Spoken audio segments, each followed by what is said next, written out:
Welcome back to our channel USA's Dark Secrets. If you are here for raw, real stories of betrayal and hard choices, stay with us and don't forget to like and subscribe. Let's get started. Arian walked toward Rhea in the park, his hands trembling slightly as he clutched a bouquet of red roses. She was sitting on a bench, reading a book, her hair falling gently over her face.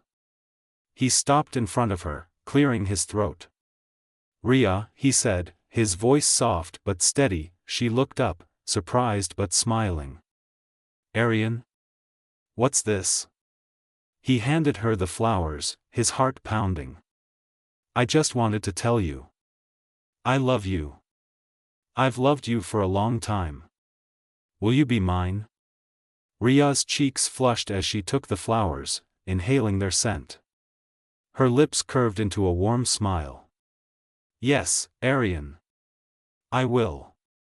They spent the rest of the day together, walking through the park, laughing, and sharing stories. It felt as though the world had faded away, leaving just the two of them. Over the next few months, their relationship grew stronger. They went on long drives, had deep conversations under the stars, and planned a future together. Arian often said, "Rhea, you're the best thing that's ever happened to me. I'll never let anything come between us." One evening, they were sitting in a cozy cafe, sipping on coffee. Rhea seemed unusually quiet, her eyes fixed on the cup in front of her. Arian noticed and reached out to touch her hand. "Rhea, what's wrong?" he asked gently. She hesitated, her eyes glistening with tears. "Arian, there's something I need to tell you." His heart skipped a beat. "What is it?" "I'm pregnant," she said, her voice barely above a whisper. For a moment, Arian was stunned. He stared at her, his mind racing. Then, a smile spread across his face. He reached across the table and held her hands. "That's incredible news, Rhea. We'll figure this out together. I promise, I'll always be there for you." Rhea's eyes filled with relief and happiness. They embraced, their love feeling stronger than ever. Weeks passed, and Arian seemed supportive and excited about the baby. But then, subtle changes began to appear. He started spending less time with Rhea, often claiming he was busy with work. His phone was always buzzing, and he became more secretive about it. One night, Rhea woke up to see Arian texting someone under the covers. He was smiling at his screen, completely unaware that she was watching. Her heart sank, but she didn't say anything. The next day, she decided to follow him. Arian had told her he was meeting friends for dinner, but her instincts told her otherwise. She kept her distance as she saw him enter a fancy restaurant. Through the window, she saw him sitting across from another woman, laughing and holding her hand. Rhea felt her chest tighten. Tears streamed down her face as she stood there, watching the man she loved betray her. She took out her phone and snapped a picture before walking away, her heart shattered. When Arian returned home that night, Rhea confronted him. "Who is she, Arian?" He looked confused. "What are you talking about?" She threw the photo on the table. "Don't lie to me. I saw you with her." Arian's face paled. He stammered, "Rhea, it's not what you think. Don't you dare insult my intelligence," she yelled, her voice shaking with anger. "You promised me, Arian. You promised to be there for me and our child. How could you do this?" He stayed silent, unable to meet her eyes. "You'll regret this," Rhea said, her voice cold. "I won't let you get away with it." Over the next few days, Rhea channeled her pain into action.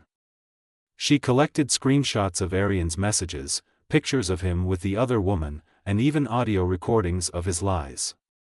She decided to expose him for the unfaithful person he was. One evening, she posted everything on social media with a heartfelt message: "Trust is the foundation of love. When it's broken, it shatters everything.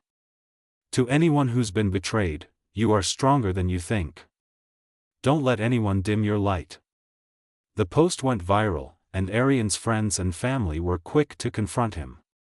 He became the subject of public scrutiny, his reputation in tatters. Meanwhile, Ria focused on building a new life. She started working on her dreams, launching a small business that quickly gained success. Her determination and strength inspired those around her. Months later, Arian showed up at her doorstep. He looked broken, his eyes filled with regret. "Ria, I made a terrible mistake. Please, give me another chance." Ria stood tall, her expression calm but firm. "You didn't just betray me, Arian. You betrayed our family, our future. I'm done with you." She closed the door, leaving him to face the consequences of his actions. In her new life, Ria found happiness and strength. Holding her baby in her arms, she realized that she didn't need anyone to complete her. She was enough. As she looked out at the world, she smiled. "I'm not defined by the pain I went through. I'm defined by how I rose above it." As Ria embraced her new life, she found a renewed sense of purpose. She poured her energy into her business and dedicated herself to giving her baby the best future possible. The scars of Arian's betrayal lingered, but each day, they felt a little less heavy. One day, as she was preparing an order for a customer, her phone buzzed. It was a message from an unknown number. "I'm truly sorry, Ria. I know I don't deserve your forgiveness, but I needed to say this. I hope you're happy, wherever you are." Ria stared at the message for a long moment before locking her phone. She had no intention of replying. Some wounds didn't need revisiting, and Arian was a chapter she had firmly closed. A year passed, and Ria's business flourished.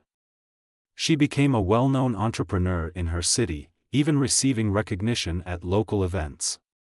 At one of these events, as she was giving a speech about her journey, she noticed a familiar face in the crowd. It was Arian. He looked different, tired and aged beyond his years. He didn't approach her but stood at the back, clapping politely. After the event, Ria found herself face to face with him outside the venue. "Ria," he began, his voice hesitant. "You've done so well for yourself. I'm proud of you." She crossed her arms, her expression neutral. "What are you doing here, Arian?" "I just wanted to see you," he admitted. "To see how you've moved on. And to tell you, once again, how sorry I am." Ria took a deep breath. "I appreciate the apology, but it doesn't change what happened. You didn't just hurt me, Arian. You made me question my worth, my trust in people. But I've moved on, and so should you." He nodded, his eyes filled with regret. "I understand. I just hope you find someone who treats you the way you deserve." "I already have," she said with a small smile. "Me." With that, she walked away, leaving Arian behind once again. As the years passed, Ria continued to thrive. Her son grew up in a home filled with love and support. She taught him values of respect, honesty, and integrity, qualities she now held above all else. One day, her son asked her, "Mom, why don't I have a dad like the other kids?" Ria knelt down, looking him in the eyes. "You have all the love you'll ever need, my little one. Some people are meant to be in our lives, and some are meant to teach us lessons. But you and I, we're a team. And we're stronger because of it." Her son smiled and hugged her tightly. Years later, Ria found love again, not with someone who completed her, but with someone who complemented her. He was kind, patient, and understanding, and he adored her son as his own.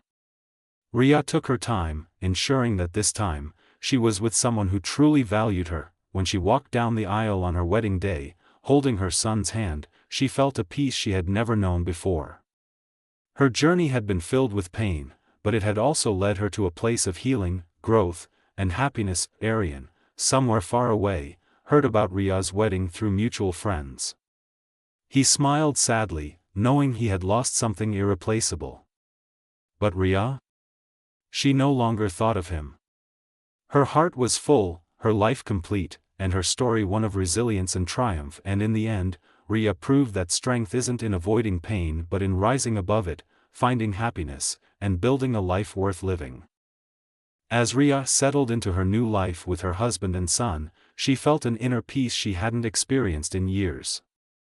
Her business continued to thrive, and she began giving motivational talks about overcoming adversity, finding self-worth, and building a life filled with purpose. Her story resonated with thousands, and she became an inspiration to many. One day, Rhea was invited to speak at a prestigious women's empowerment conference in another city. The event was attended by influential personalities, and as Rhea walked onto the stage, she was greeted with thunderous applause. She began her speech with a calm smile. Life isn't about waiting for someone to save you.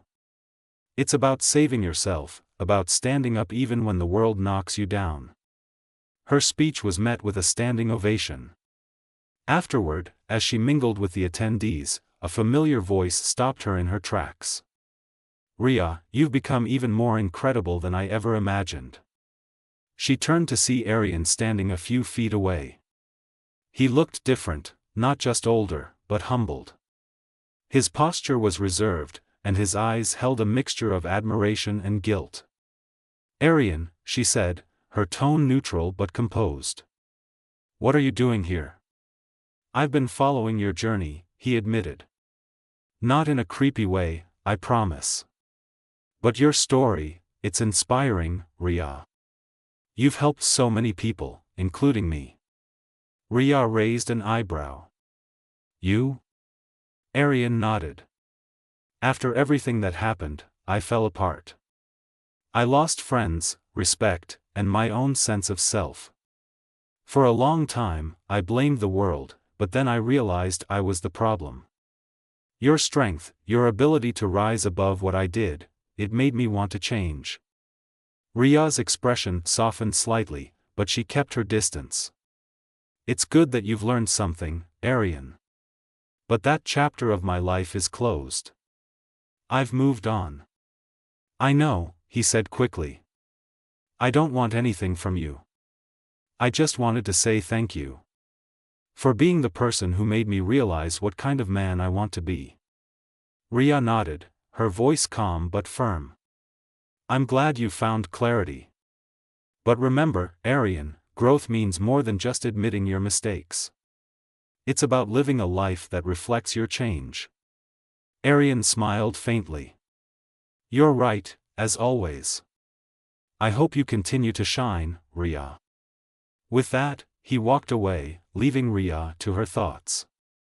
She felt no anger or bitterness, only a sense of closure. Arian was a part of her past, a lesson she had learned, but not someone she needed in her future.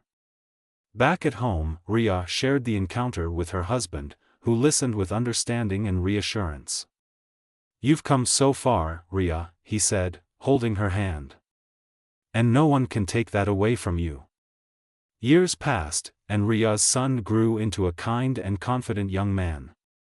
On his graduation day, he stood before a crowd and gave a speech that brought tears to her eyes. "My mom taught me what strength looks like," he said. "She taught me that life isn't about what happens to us, but about how we respond. She's my hero." As Rhea watched her son speak, she felt a deep sense of pride. Her journey hadn't been easy, but it had been worth every struggle. She had built a life filled with love, respect, and purpose, a life that inspired not only her son but countless others. And as she stood there, surrounded by family and friends, she realized that her story wasn't just about overcoming betrayal. It was about rediscovering herself, finding love, and creating a legacy of resilience and hope. Her past was no longer a weight she carried. It was the foundation upon which she had built her strength, and it would always remind her of the woman she had become.